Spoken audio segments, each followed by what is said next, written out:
Accurate. There is no doubt that South Sudan is teetering on the brink of catastrophe, actually sitting on a cliff edge. And what is happening now, we saw a long time ago coming, since 2013, with the massacre and mass killing of ethnic Nuers in Juba. Right. You would imagine, or you would think that the president, Salva Kiir, would be aware of the situation.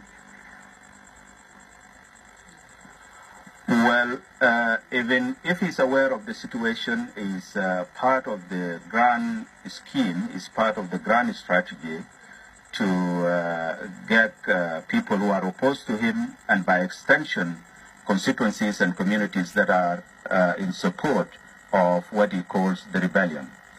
Do you have an opinion on why, the world is barely able to deal with this situation?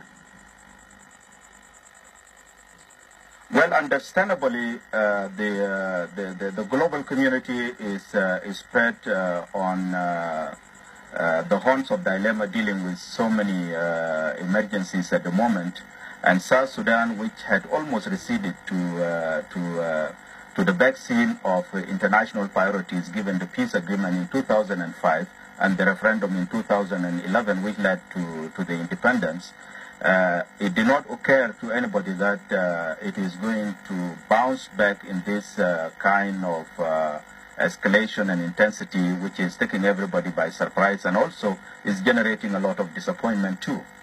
Now, President Salva Kiir, just the day before yesterday, called for national dialogue. From where you stand, do you think he's sincere, and whom would he dialogue with? First of all, this is a flawed approach to bringing the people of South Sudan together. In the first place, he's trying to mobilize people around him. You cannot actually make a desert and call it peace.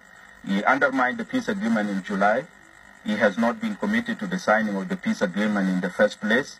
And this led to the outbreak, to the fresh outbreak of hostilities in July 2016. And therefore, he's trying to consolidate the status quo that he has created. And this does not mean anything in terms of trying to bring the people of South Sudan together. From where you stand then, what do you think will be the solution now to bring the people of South Sudan together and to end this bloody conflict? Well, the solution from our perspectives rests squarely with the proposal that we have put across recently, where we have called for a roundtable conference of all South Sudanese stakeholders and all the affected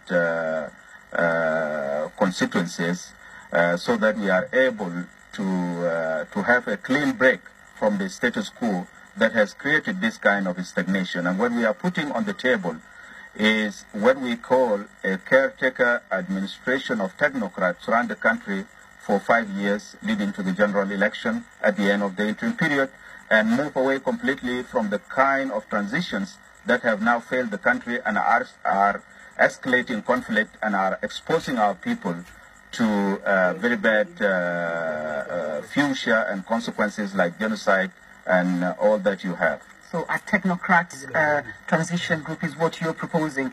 Majak Agoot, we have to leave it there, but thank you for taking time to talk to us on Focus on Africa. Thank you.